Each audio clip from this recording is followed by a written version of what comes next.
그 이제 뭐 선박 근조 금융법 뭐 연구회 이제 제가 뭐 회장으로 있습니다만은 저희들이 주로 이제 선박 근조 관련 그리고 해양 플랜터 관련되는 이제 법률 문제를 처리를 쭉 해왔습니다. 그런데 이제 그동안 우리나라에서도 이제 해상 풍력 이것이 이제 많이 이제 설치되고 있는데 그동안은 이제 본격적으로 되지 않아서 우리가 법률적인 문제는 그렇게 이제 뭐 심각하게 생각해 보지 않았었습니다. 그런데 최근에 들어와 가지고 그 풍력 그 산업 특히 해상과 관련해서 이게 이제 선박이 필요하기 때문에 우리가 해상법적인 또 이슈가 있겠다 싶어서 한번 이제 보게 되었습니다. 에, 이 해상 풍력 뭐 산업과 관련되는 법률 문제는 여러 가지가 있을 겁니다. 우선은 이게 이제 면허를 얻어야 되고요. 이게 그 또 바다에 설치되기 때문에 어민들하고 이제 해역을 이용하는 그런 이제 문제들이 또 남아 있습니다. 그런데 이제 뭐 그런 많은 그 이제 이슈들 중에서 제가 오늘 말씀드리고자 하는 것은 이제 카보타지 룰입니다. 자, 그다음 지금 요 그림에 그 보이는 것이 제주인데 여기 보면은 어 블레이드가 없지 않습니까? 그 타워만 이렇게 설치되어 있는데 이제 그 제주 어떤 해역에서 선박이 저 블레이드 같은 것 그리고 타워 같은 거를 싣고 나가게 될 겁니다. 그리고 수리를 하려면 또 사람도 왔다 갔다 해야 되고 하니까요. 그래서 결국은 배를 이용해서 이제 가게 되는데 그것이 이제 운송이라고 한다면은 이제 우리나라 한 곳에서 한 곳까지 가는 내항 운송이 되지 않겠냐. 그러면은 우리나라의 그 카보타지 룰이 적용되겠다 이런 그 생각이 듭니다. 그래서 처음에 이제 들어가면서는 그 이제 카보타지 룰이 뭔지를 한번 그 이제 왜 필요한지 살펴보고 그다음에 우리나라의 카보타지 룰을 보도록 하겠습니다. 그리고 이것을 이제 간단하게 해상 풍력 사업에 적용해 보는 이제 그런 차례대로 보도록 하겠습니다. 다음 세계는 개방되어 자유롭게 이제 상품이 오고 갑니다.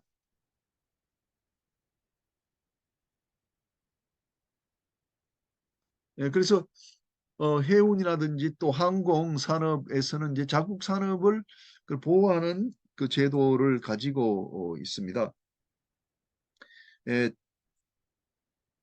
이 카보타지란 것은 이제 그 해운도 그렇고 항공도 그렇고 자국의 그런 항만 사이, 자국의 공항 사이를 오고 갈 때 자국의 그런 회사가 그 이제 운영을 해야 된다. 이제 그런 원칙이죠.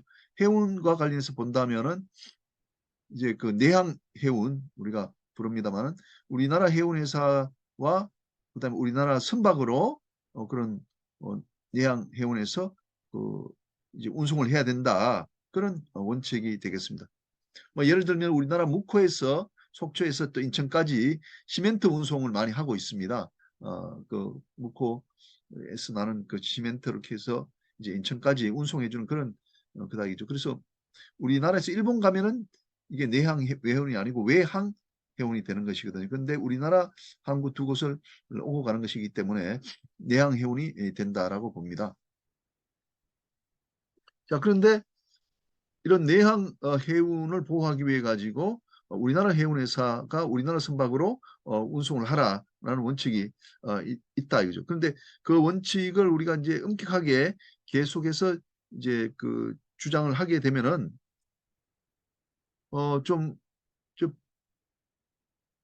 불편함이 많고 또 비효율이 발생할 수가 있는 겁니다. 예를 들어서 어, 미국에서 이제 부산항으로 또는 일본에서 부산항으로 뭐 자동차 뭐 운반선이 자동차를 싣고 왔다 이겁니다. 그런데 부산항에서부터 이제 다시 이제 두 번째 항구인 광양에 갔다가 그다음에 인천항으로 딱 간다 이죠. 그러면 우리나라에 왔을 때 부산항, 광양, 그다음에 인천항 이렇게 왔다 갔다 하는데 이 카보타지 룰을 적용하려면은 이제 일본에서 또는 미국에서 부산항에 도착할 때까지는 이제 외국, 예를 들면 NYK 선박이 싣고 왔다가, 그럼 부산항에서부터 광양, 인천항 갈 때는 또 다른 우리나라 이제 그 운반선이 싣고 가야 된다는 거죠. 그러면 그 배에 한번 실렸던 자동차가 한번 풀려져 가지고 육지에 내려 가지고 다시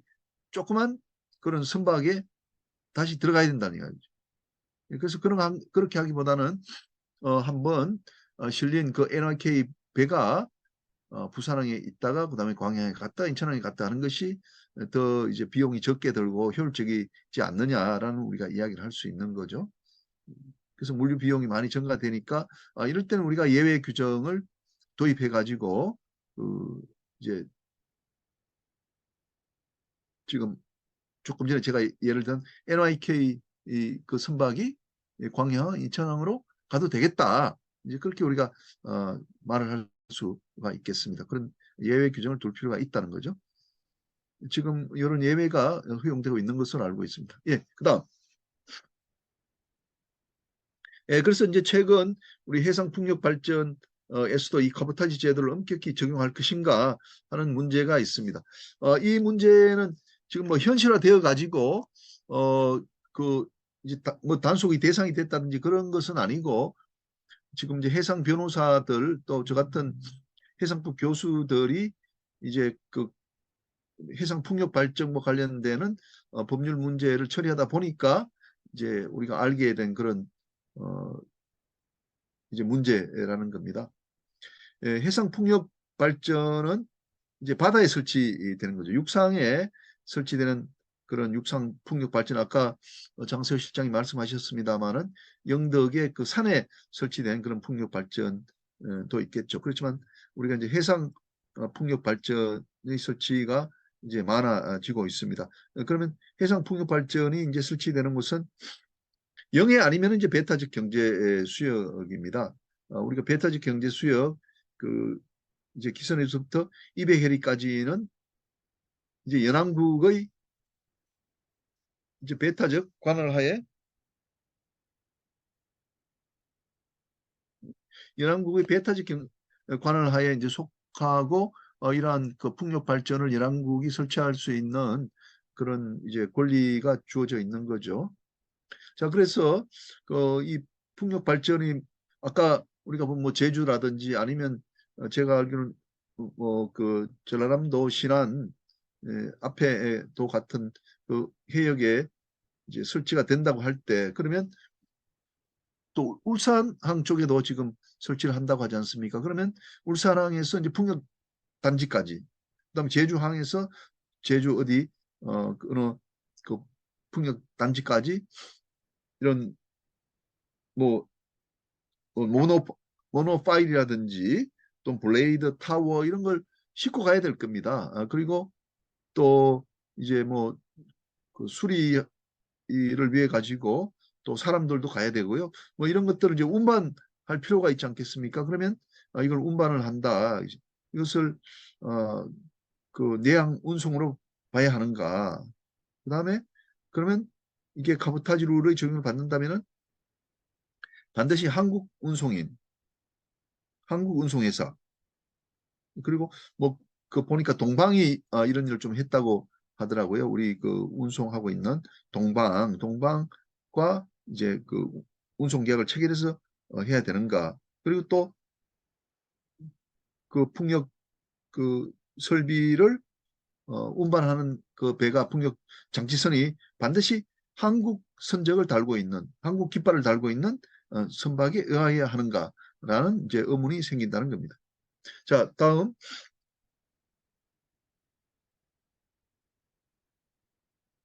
예, 그래서 대한민국의 카보타지 제도를 한번 보도록 하겠습니다.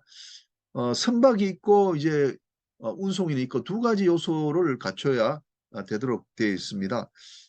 뒤에 좀 씁니다만 미국과 같은 경우에는 그 선박이 건조 자체도 미국에서 건조되도록 하고 있고, 또 선원도 미국 선원이 타도록 그렇게 되어 있습니다. 그러니까 미국은 그 카보타지 룰을 하면 네 가지 요소로 이루어졌다면 우리나라는 뭐 제가 알기로는 선박하고 운송인 요 두 가지 요소로 이루어졌다. 이렇게 말씀을 드릴 수가 있습니다.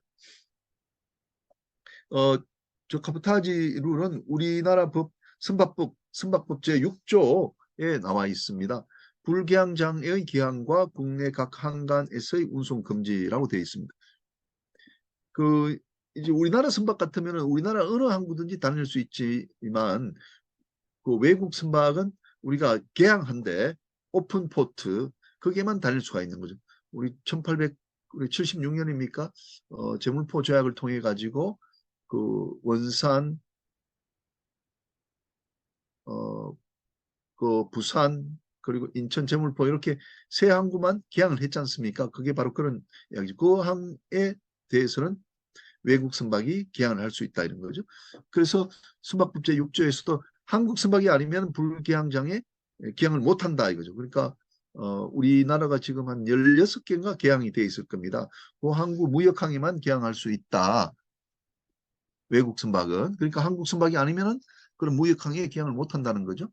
그 다음에 이제 국내 각 항간에서 여객 또는 화물의 운송을 할 수 없다. 그러니까 다른 말로 하면 국내 각 항간에는 한국 선박만이 이용될 수 있다. 이런 이야기거든요. 국내 각 항간에서 여객 또는 화물의 운송을 할 수 없다. 이 말은 한국 선박만이 국내 각 항간의 여객 또는 화물의 운송을 할 수 있다. 이런 이야기예요.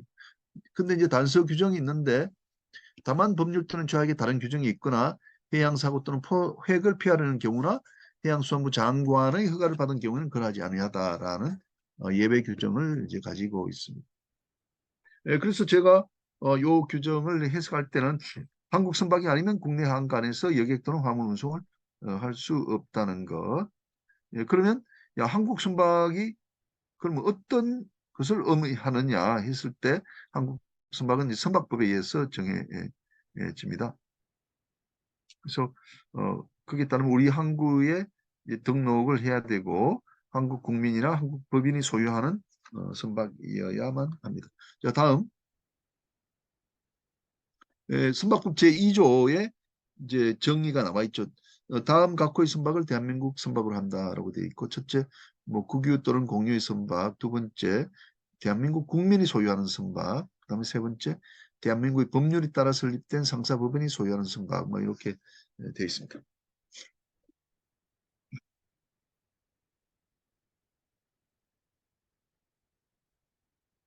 예, 다음.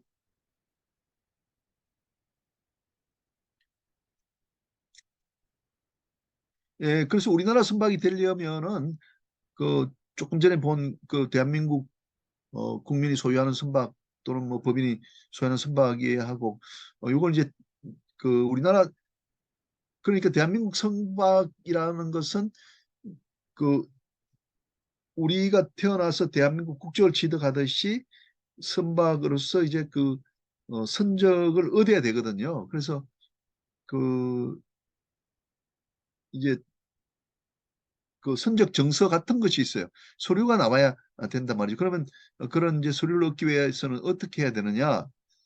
그 이제 총 톤수가 20톤 이상이 되면은 먼저 선박 등기부에 등기를 해야 돼요. 그러면 선박 등기부에 등기를 먼저 하는 겁니다. 그렇게 되면은 이제 소유권이 이제 확립이 되는 거죠. 그러니까 우리나라 국민이라든지 우리나라 그 해운회사가 선박을 하나 소유하게 되면은 20톤 이상. 그러니까 대부분의 경우에 선박은 우선은 그 등기소에 가서 법원이 등기소에 가서 등기부터 해야 되는 거죠. 그러면 등기한 다음에 이제 해양수산청이 와서 선박을 등록을 하는 겁니다. 뭐 어떤 나라들은 이게 일원화되어 있기는 한데 우리가 자동차 같은 경우에는 일원화되어 있지 않습니까? 자동차 같은 경우는 그 자동차 등록소에 등록만 하면 소유권도 취득하는데 우리는 그렇지가 않다. 20톤 이상은 등기부에 이제 등기부터 하고 그 다음에 이제 해양수산청이 와서 선박을 등록을 해야 된다. 입원화되어 있다는 거죠. 그 다음에 20톤 이하의 선박은 바로 등록하면은 한국 선적을 얻게 됩니다. 20톤 이하의 경우에는 등기하는 제도가 없기 때문에 그 선박법 제8조 1항에 따라서 그 등록을 신청하면은 이제 그 선박 국적 정서를 이제 예, 그 발급받게 되는 거죠. 자, 다음.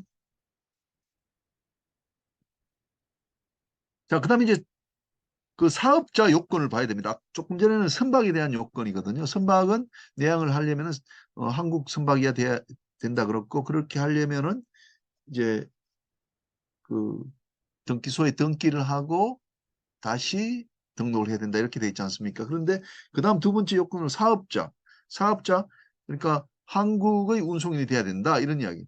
내항 화물 운송 사업이란 국내항과 이제 국내항 사이에 운항하는 해상 화물 운송 사업이라고 정의를 하고 있습니다. 우리 해운법에. 예, 그래서 이런 내항 화물 운송 사업을 하려면은 해양수산부 장관에게 등록을 해야 됩니다. 그다음에 25조에 뭐 등록 특례 제도가 있고요. 그다음 그래서 이제 사업 등록하는 걸 보면은 1항에 내양 화물 운송 사업을 경영하려는 자는 해양수산부 령으로 정하는 바에 따라 해양수산부 장관에게 등록해야 된다고 되어 있고요. 또 뭐 신청서를 제출해야 돼요. 사업계획서하고 또 뭐 선박 뭐 한 척 이상 있다는 것. 해양수산부 장관에게 제출을 하게 됩니다. 그다음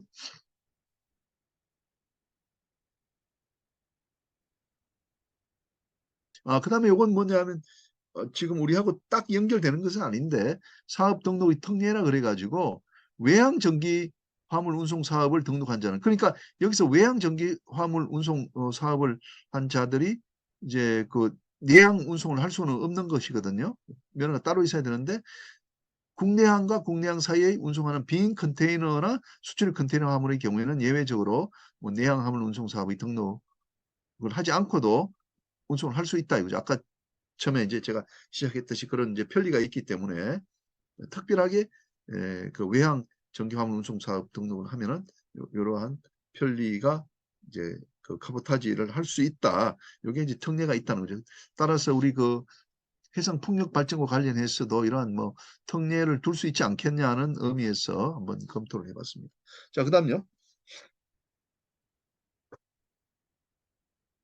그다음에 외국항 간의 운송 되는 과정에서 뭐 이렇게 되는 경우는 요 마찬가지로 조금은 이제 특례가 인정되어 있는 그런 예입니다. 그래서 그 이제 제가 요걸 둔 이유는 그 풍력 발전의 경우에도 이런 것을 한번 활용할 수 있지 않겠냐 예외 규정입니다. 그러니까 카보타지 룰이 적용되지 않는 그런 예외 규정이 있다는 겁니다. 자, 그다음 예, 그래서 요게 이제 중요한 내용이거든요. 내양 화물 운송 사업을 하려는 자는 그 한국 국민이나 또 한국 그 회사 어, 그 대한민국에 설립된 회사여야 된다 이런 취지죠. 예, 근데 명문으로 된 건 없지만 해석이 그렇게 될 수밖에 없다 이렇게 봅니다. 예, 그래서 전 내양 화물 운송 사업 신청을 하게 되면은 등록증을 이제 발급받게 되고요. 예, 그렇게 등록증 발급받기 위해서는 시행규칙 제16조가 있는데 선박국적 정서를 제출하고 그리고 사업계획서를 또 제출을 해야 됩니다. 그리고 선박 보유량이 해양수산부령으로 정하는 등록 기준을 맞아야 되는데 한 척 이상의 한국 선박을 보유해야 되고 뭐 선박의 나이가 설령이 뭐 15년 이하여야 된다. 그리고 15년 이상인 경우에는 추가 절차를 거쳐야 되도록 그렇게 되어 있습니다. 자, 그다음요. 그다음요. 그다음에 내양해운에 관한 고시 내규입니다. 제1항의 사업자 그 소유의 선박 그러니까 배가 있어야 된다는 거죠. 자, 그런데 요게 이제 우리가 소위 말하는 BBCHP라는 개념이 있습니다. 자기가 반드시 소유하지 않아도 장차 한 15년 뒤, 20년 뒤에 내가 소유권을 취득할 것으로 된 경우에는 외국 선박, 현재 등기부에 외국 그 선박으로 돼 있다 하더라도 그 이제 면허를 받을 수 있다는 거죠. 그러니까 그 엄격한 카보타지 룰의 적용을 받지 않아도 된다는 거죠.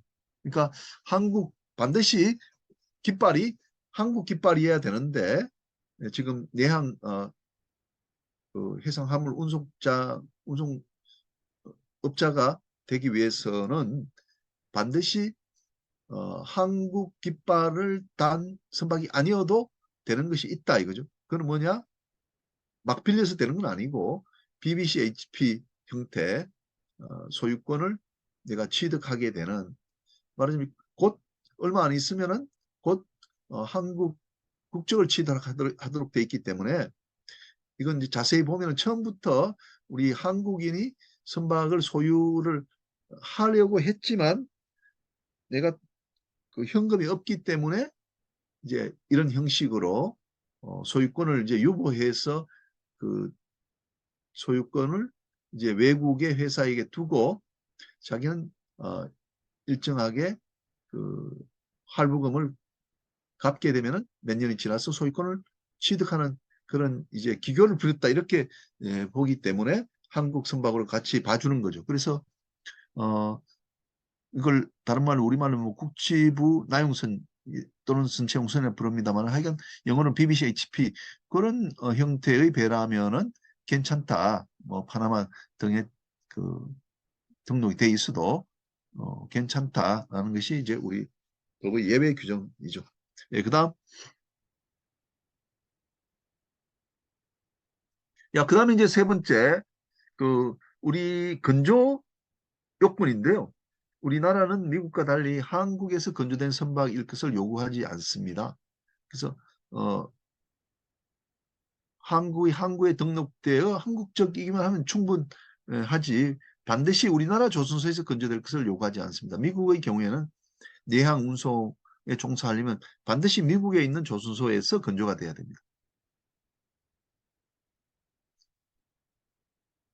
한국에 건조되어도 파나마에 등록이 되어 있다면은 이건 이제 그 카보타지의 적용 대상이 되는 한국 선박이 아닌 거죠. 네. 자, 그다음에 네 번째 선원 요건입니다. 우리나라 그 선박에는 우리나라 선원이 이제 승선하도록 되어 있는데 우리가 뭐 조금 전에 말씀드린 BBC HP 같은 경우에 이제 외국인이 승선하는 것은 이제 가능하거든요. BBC HP. 그러니까 일단은 외국 선박으로 되어 있기 때문에 그리고 또 이제 국제 선박으로 등록하게 되면 이제 그 BBC HP 같은 것이 이제 국제 선박으로 등록하게 되면은 일정 수의 선원은 외국 선원이 승선하기 때문에 말하자면 100%그 우리나라 선원이 탄 배만이 한국의 내양 운송에 종사할 수 있다. 이건 아니다는 거죠. 그래서 선원 여건도 우리나라에는 이제 없는 것으로 보는 것이 맞다. 그래서 제가 아까 처음에 말씀드렸듯이 선박 요건과 이제 운송 요건 두 개만 우리나라의 카보타지 룰에 있다라고 이제 말씀을 드린 겁니다. 자, 그다음요. 그다음 이걸 뭐 간단하게 이제 해상풍력 사업에 한번 적용을 해봤습니다. 해상풍력 발전 사업의 경우에는 이제 그 그러니까 제가 지금 말씀드린 것을 여기 적용해 보면은 그 선박 건조 시에 한국 선박으로 어, 등록을 해야 됩니다. 그러니까 그 풍력 사업을 하려면 우리나라에서 하려면은 선박을 건조할 때 오다를 낼 때 조선소에 그 주문을 낼 때 이게 한국 선박으로 등록이 돼야 된다는 거죠. 그러니까 어,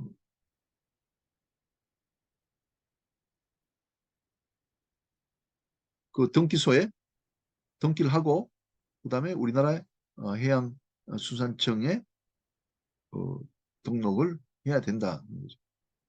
파나마 등 그 편의지적 선박은 안 되고요. 다만 이제 BBC HP 형태는 가능하다고 아까 말씀을 드렸습니다. 그리고 그 해운법에 의한 해상운송 사업자로 등록이 돼야 되겠다. 운송하려는 사람이. 지금 요 그림은 그 이제 모노파일, 그죠? 그 모노파일, 그 타워 뭐 이런 것들을 싣고 가는 그런 이제 운반선, 작업선이라 하던데요. 작업선인 것 같습니다. 자, 그다음요. 그다음 이제 그 고려 사항입니다. 뭐, 제가 지금까지 말한 것은 이제 순수한 이제 운송의 관점에서 이야기를 했는데 그러면 그 지금 발표한 내용이 그럼 100%다 그대로 받아들여질 것인가? 거기에 대한 약간의 그런 이제 여유를 좀 말씀을 드리고자 하는 거죠. 예, 카보타지 룰은 이제 운송을 보호하려고 하는 것이거든요. 우리나라의 그런 이제 그 내양 해운 업자를 보호하기 위한 것이란 말이죠. 근데 지금 우리가 보고 있는 건 작업선이지 않습니까? 작업선. 작업선의 운항, 작업선을 이제 운항하는 것인데 말하자면 풍력 발전에 필요한 여러 재료들을 자네들을 싣고 오고 가는 것인데 이게 과연 이제 운송인가? 그걸 한번 의문을 가질 수가 있는 거죠.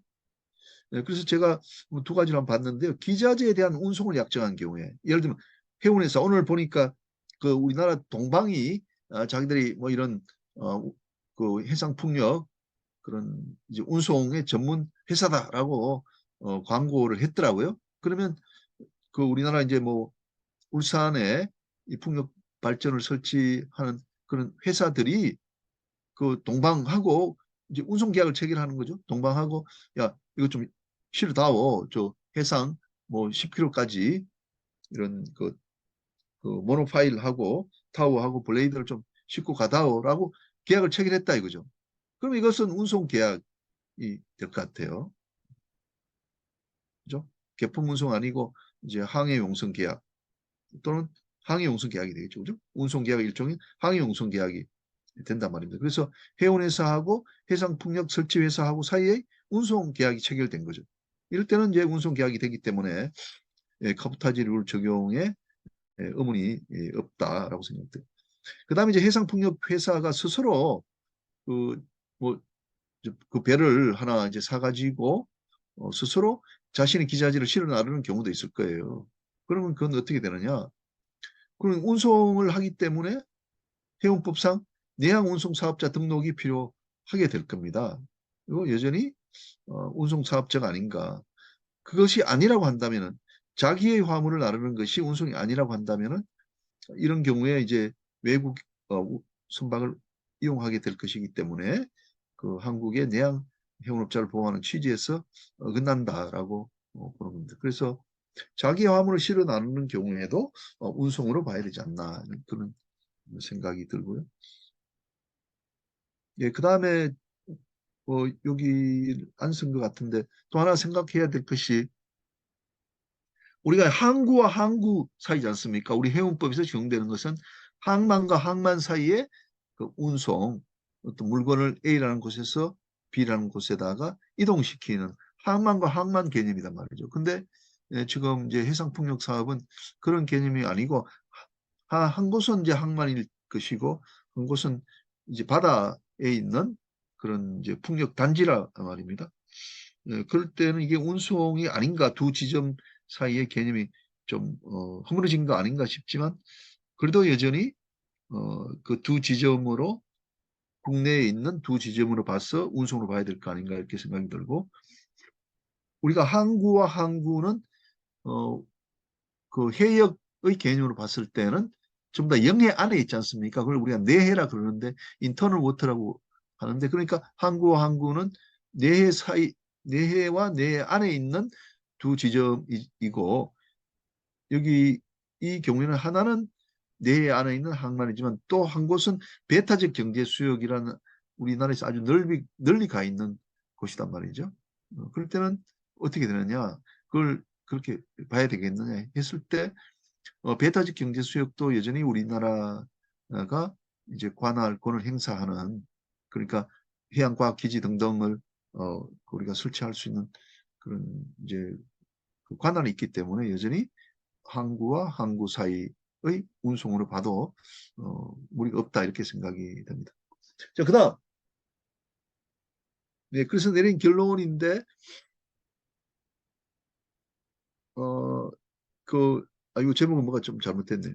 결론인데 그 한국 내양 운송 회사하고 이제 그 해상 풍력 발전소가 운송 계약을 체결하거나 또는 별도로 운송 법인을 만들어 가지고 또 선박은 한국에 등록하도록 그렇게 해야 될 것 같고요. 그리고 이제 뭐 제가 알기로는 이게 우리나라에 이런 작업선이 잘 없답니다. 그리고 이거 굉장히 비싼 뭐 하나에 뭐 6천억, 7천억 정도 드는 그런 그 설치선이 필요하다고 합니다. 그래서 우리나라에는 잘 없고 외국에는 있기 때문에 그러면 지금 설치할 때 우리나라에 그 설치선이 없기 때문에 뭐 혹시 한 척이 조그만 게 있다고 듣긴 했습니다만 그러면 수요 수요는 있고 공급이 없다면은 이 카보타지 룰 때문에 그런 작업을 못하게 해서는 안 될 것 같지 않습니까? 그러면 요 규정을 좀 풀어가지고 그 이제 풍력 해상 풍력 발전의 경우에는 뭐 한시적으로 그 이제 외국 선적의 배를 뭐 사용할 수 있다라는 그런 이제 그 규정을 둬야 될 것 같아요.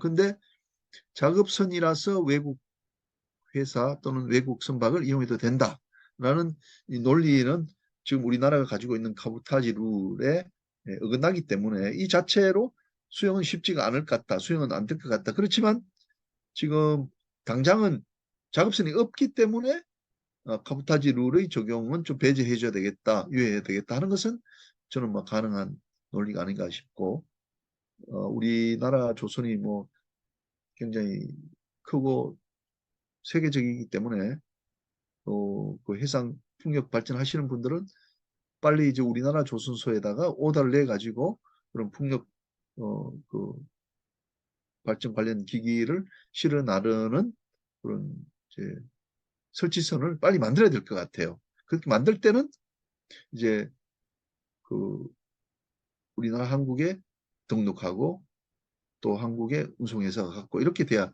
될 것 같습니다. 그래서 지금 이 순간에 제가 또 생각을 해볼 때는 이게 이제 각국이 다 카보타지 룰을 갖고 있지 않습니까? 대만, 뭐, 그 일본, 중국, 한국이 다 갖고 있다. 그러면 다 자기 나라 선박으로 등록돼야 되고, 또 그 회사가 해야 된다. 이렇게 했을 때, 그 이제 제가 이제 감이 없어가지고 그 배가 얼마나 많이 필요할지는 모르겠어요. 그러면 이게 꼭 한국에 한 5척이 있고 대만에 없는데 대만에 수요가 없는데도 불구하고 다시 그걸 만들어 가지고 이제 카보타지 룰 때문에 어쩔 수 없이 비효율적으로 만들어야 된다. 그런 거는 진짜 아니기 때문에 뭐 한국, 중국, 일본, 대만 같은 경우에는 이게 협업 체제를 통해 가지고 이제 그 뭐랄까 조약 같은 거 다자간의 조약을 만들어서 이 카보타지 룰을 좀 면제할 수 있도록 하는 것도 한 가지 방법이 아니겠네요. 국제간의 협력 방법이 아니겠네 이런 생각이 듭니다. 예, 이상 마치겠습니다. 감사합니다. 예, 그, 오늘 그 선박건조금융법 연구회에 우리 장세호 실장님하고 이제 저하고 발표를 했는데 지금 그 토목공학회에서도 스님들 들어오셔 가셨는데 뭐 질문 사항 있으시면은 질문 좀 받도록 그렇게 하겠습니다. 그리고 오늘 이렇게 해보니까요. 앞으로 해상 풍력 그 발전 관련되는 법률 문제도 우리 그 선박근조금융법 연구회에서 다뤄야 되지 않겠나 이렇게 생각합니다. 장세 실장님 어떻습니까? 상무이사님 어떻습니까? 자범이 나오는데 이거도 어차피 이제 선박이니까요. 그리고 작업선 이거도 이제 파이낸싱 관련해서도 이제 24시간 조금 열어놓으시기 바랍니다. 또한 죄송합니다. 예, 말씀하십시오. 예,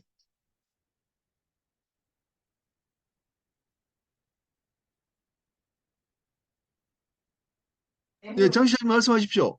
네, 교수님 지금 잡음이 있어서 잠시 예, 조금만 있다가 하겠습니다. 예, 예.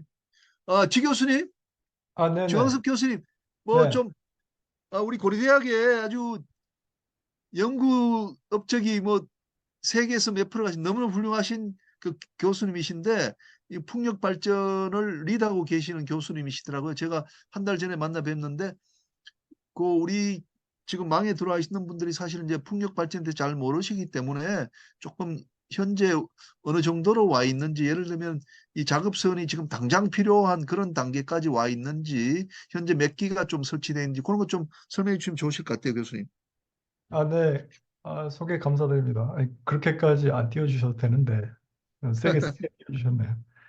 그, 제가 김인영 교수님 모신 거는 얼마 전에 이제 토목학회가 다른 이제 풍력 관련 그 네 개의 학회들, 그러니까 뭐 풍력 에너지 학회라든지 한국 에너지 기후 변화 학회 그다음에 에너지 법 학회 등 이제 총 다섯 개 학회가 그 과학기술 총연합회 주관으로 해서 저희가 이제 해상풍력 관련 포럼을 그 해상풍력에 관해서 이제 여러 집단들이 참여하기 때문에 A부터 Z까지 이제 쭉 거의 10월 달, 11월 달, 그 두 달에 걸쳐 가지고 그 정말 인텐시브하게 스터디를 했습니다. 그 이유는 이제 해상풍력 마켓이 제가 이제 비교할 때는 과거에 우리나라가 KTX 들어올 때하고 이제 비슷한 상황이라고 보는데요. 실제 마켓에는 지금 필요한 상황인데 이제 관련 기술하고 법규가 없는 상태에서 이미 시장은 열려서 추진되고 있는 상황. 네, 그런 상태로 제가 보고 있습니다. 세상 폭력도 이제 유사한 작업이 진행이 되고 현재 국내 이제 학계나 산업계가 밀접한 이제 클러스터가 아직 형성되기 전이기 때문에 그 인접 분야별로 이제 커뮤니케이션이 별로 없어서 이번에 김인영 교수님 모시고 저희가 두 달 동안 A부터 Z까지 그 세미나를 했고요. 그때 이제 그 저희가 세미나 한 자료는 지금 유튜브에 그 제가 세션별로 잘라가지고 그 동영상을 올려두었습니다. 그래서 얼마 전에 이제 김인영 교수님께 그 세션별 동영상 링크는 제가 따로 보내드렸거든요. 예를 들어서 뭐 해상폭력과 뭐 관련 법제화 문제, 뭐 해상폭력과 기후변화 문제, 그다음에 해상폭력과 뭐 인프라 문제. 김 교수님께서는 이제 인프라 쪽에서 이제 카보타지 룰이라 그다음에 경제 수역을 어떻게 활용하는가 그런 문제에 대해서 그 논의를 해주셔서 다들 이제 굉장히 도움이 됐고 그 시야가 좀 밝아졌다고 의견을 주셨습니다. 감사합니다, 교수님. 그리고 이제 오늘 작업선에 대해서 말씀해 주셨는데요. 그 작업선이라고 이제 부르긴 한데 저희가 부르는 용어는 이제 전용선이라고 부릅니다. 해상풍력 전용선. 그러니까 어제 제가 그 김인영 교수님 그 해상 중재 포럼 세미나 때도 제가 갔더랬거든요. 왜냐하면 이제 그 주제가 그 시멘트 전용 운반선. 그래서 거기도 이제 전용선이라고 전용이 붙어 있는데 요 선박은 이제 해상풍력 전용입니다. 그래서 운반을 겸해가지고 설치까지 지금 같이 하고 있는 거라고 보시면 되겠습니다. 그러니까 이제 그 해상풍력 전용선은 또 마찬가지로 전용 항만이 필요합니다. 그러니까 항만도 전용으로 만들어야 됩니다. 그래서 그 항만에서 해상풍력 기자재들, 그 아까 보여드린 건 타워인데요.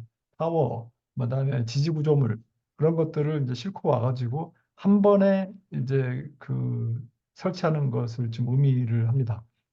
가령 이제 저희 그 작업선 같은 경우는 이미 나올 때부터 뭐 다른 것도 마찬가지겠습니다만 한국에서 나올 때부터 차지가 되는 게 일반적이거든요. 그다음에 이미 작업 안 해도 나올 때부터 차지가 되고요. 그때부터 보험이 이제 같이 적용이 됩니다. 그래서 굉장히 비쌉니다. 그러니까 이게 왔다 갔다 하면은 그 자체로 비용이 어마어마하게 추가되기 때문에 가급적이면 같이 세트로 싣고 와서 작업하는 거를 원하고요. 그다음에 운반선도 별도로 저기 동원이 됩니다. 그러니까 운반선이 별도로 있어가지고 그 제작소에서 구조물이 워낙 거대하기 때문에 순차적으로 제작을 합니다. 그래서 운반선은 계속 이제 갔다가 그 현장에다가 피드를 해주는 역할을 하고요. 대형 작업선이 있고 그다음에 또 작은 작업선이 또 있습니다. 그건 유틸리티 작업선이라고 하는데 작업선이 또 있고 그다음에 그거를 예인하는 선박들 그다음에 이제 또 통선이라고 해가지고 그 육상 베이스에서부터 현장까지 가는 어떤 작은 선박들이 또 있어야 되고 최근에 이제 유럽 같은 경우는 그거 말고도 그 해상에서 선원들이 이제 작업자들이 육지 베이스로 돌아가지 않고 바로 해상에서 숙식을 할 수 있도록 해상 작업 호텔까지도 지금 그 강구를 하고 있습니다. 그리고 이제 지금 좀 전에 말씀드린 상황은 그두 대의 작업선이 필요해서 한 거는 이번에 거의 완료되고 있는 이제 제주 한림 현장에 대해서 말씀드린 거고요. 풍력 발전기의 그 터빈은 점점 그 용량이 늘어나고 있습니다. 왜 그러냐면은 이제 해상풍력 그 단지를 개발할 때 기본적으로 이제 그 일종의 바람개비인데 거대한 바람개비인데 바람개비를 해상에서 잘 꽂아놔야지 되지 않겠습니까? 그래서 그 꽂아놓는 비용이 꽤 듭니다. 그래서 거의 전체 사업비의 25% 이상을 육박하기 때문에 가급적이면은 하나를 꽂아가지고 크게 돌리고 싶은 것이죠. 음. 그래서 이제 결국은 이제 그런 니드 때문에 점점 그 터빈의 용량이 커지고 터빈 개수가 줄면은 유지 관리를 위해서 출동해야 하는 횟수도 줄을 거고 그다음에 개통을 연결해야 되는 그 전기 공사 비용도 줄게 됩니다. 그래서 점점점 커지게 됩니다. 근데 점점점 커지게 되면 터빈 무게도 커지고 이제 블레이드의 길이도 길어지게 됩니다. 그래서 지금 이제 앞으로는 10메가와트도 지금 주문을 안 받고 있고요. 터빈사에서 해외 터빈에서 주문 받고 있는 거가 지금 15메가와트 주문 받고 있습니다. 그러면은 이제 그 무게하고 설치하는 위치를 고려하면은 현실적으로 이제 그러한 터빈을 핸들링 하려면은 국내에는 그 배가 없습니다. 없고 이제 제작을 해야 되는 상황이고 지금 제작을 위해서 지금 그 국외 저기 투자사들 아니면 이제 국내 발전사들이 이제 긴밀하게 얘기를 하고 있는데 제작 비용이 거의 뭐 6천억, 뭐 7천억 그 정도가 좀 소요가 되기 때문에 쉽게 좀 결정은 좀 어려운 상황이고요. 그다음에 또 하나 문제가 이제 우리나라 지반이 아주 극악합니다. 지반 상황이 서해는 뻘지역, 그다음에 동해는 안반 지역, 뭐 제주도도 안반 지역, 뭐 이렇게 구성이 돼 있고 근데 서해 지방 같은 경우는 지반 자체가 또 불확실성이 굉장히 큽니다. 그래서 뻘 됐다가 그또 모래층 됐다가 또 뻘 됐다가 모래층 됐다가 그러니까 이제 층 깊이별로도 이렇게 시루떡 같이 이렇게 배열이 돼서 이게 이제 우리말로는 교호 지반이라고 하고 영어로는 이제 얼터너티브 스트라타라고 하는데 이런 문제 때문에 이제 기초가 그 작업선을 지지를 해서 이렇게 들어 올려서 설치를 해야 되는데 수면 위로 보통 한 5m 이상을 이제 들어 올려서 거기서 작업을 하게 됩니다. 근데 그 기초 구조가 이제 뻘 속에 박히는 거죠, 한마디로.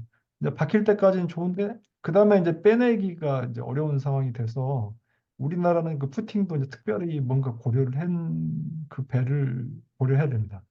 그래서 유럽 배가 이제 그래서 우리나라에 들어오는 거를 별로 좋아하지 않습니다. 이제 이 마켓에 그 정도 리스크를 감수하면서까지 와야 될 상황 아닌 거죠.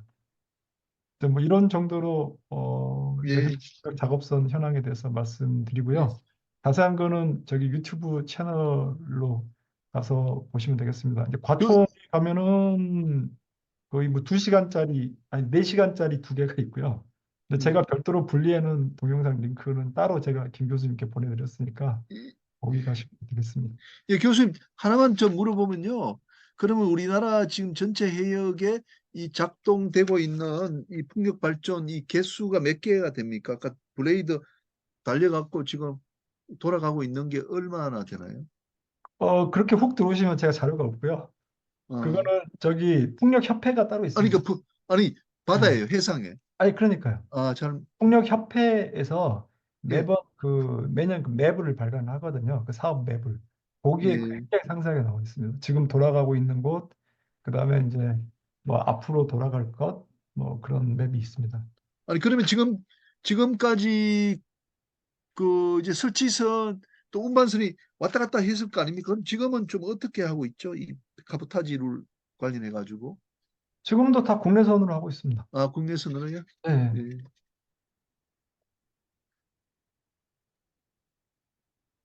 근데 이게 이제 해상에서는 이제 해상 그 안전 문제하고 같이 지금 엮여 또 있거든요. 예. 그래서 그 해상 배를 운영을 할 때 그 안전 문제를 만족해야 되고 최근에 이제 나온 중대재해처벌법하고 같이 맞물려 가지고 예, 그렇죠. 배를 지금 만들 수밖에 없는 상황입니다. 예, 예.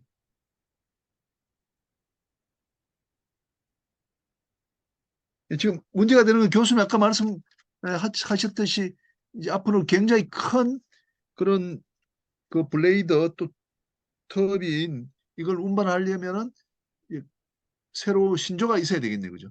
예, 그렇습니다. 예, 그러니까 이때 정말 카보타지 룰이 정말 네, 중요하게 이 네. 작용하겠네. 꼭 그걸 꼭 적용해야 될까? 그러면 그래서 비용이 현황을 상당히 보고 싶으시면요, 그 예, 인터넷에 한국풍력산업협회 거기 그 예, 웹사이트 가시면은 이제 그 설치 예, 현황 같은 거가 이 사람들이 이제 맵으로 만들어 가지고 이렇게 발간을 하고요. 데이터는 거기 예, 다 있습니다. 예, 예, 감사합니다. 예, 예, 좋은 정보 주셔서 감사합니다. 또 다른 분들 혹시 질문 사항 있으시면은 좀 부탁드리겠습니다.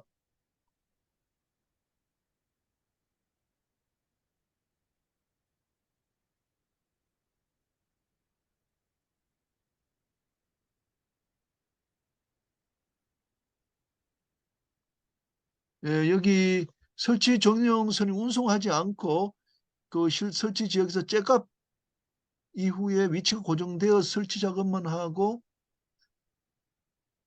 그 선단으로 운송할 때는 그렇죠. 그럴 때는 뭐 그 운송이라고 할 수가 없죠. 예, 두 곳의 이동이 아니기 때문에요. 예, 근데 이제 그거는 하고 싶어 하지를 않죠. 왜냐하면 예, 이제 그 바다에서 배에서 배로 이렇게 옮기는 작업이 굉장히 어렵습니다. 그러니까 고정이 되지 않는 배에서 고정된 배로 옮기는 거가 이 해상 조건을 받게 되면 이제 크레인으로 예, 케이블이 높게 올라가서 여기서 예를 들어서 이제 한 10m 옮기는데요. 여기서 한 이 배에서 저 배로 10m 옮기는데 어떨 때는 한 3, 40분 기다려야 될 때도 있습니다. 배가 막 계속 흔들거리니까. 예. 아, 이거 풍력 발전 설치하는 것도 이게 또 운영하는 것도 이 상당히 많은 그 법적인 문제를 내포하고 있는 것 같습니다. 우리 그 그렇습니다. 연구에서도 앞으로도 끊임없이 좀 이제 연구해서 또 우리 산업계 도움이 되도록 하고요. 특히 우리 토목학회 또 지 교수님 주도적으로 하시는데 또 많이 좀 배우고 또 도울 일 있으면 돕도록 하겠습니다. 지 교수님 감사합니다. 예, 감사합니다.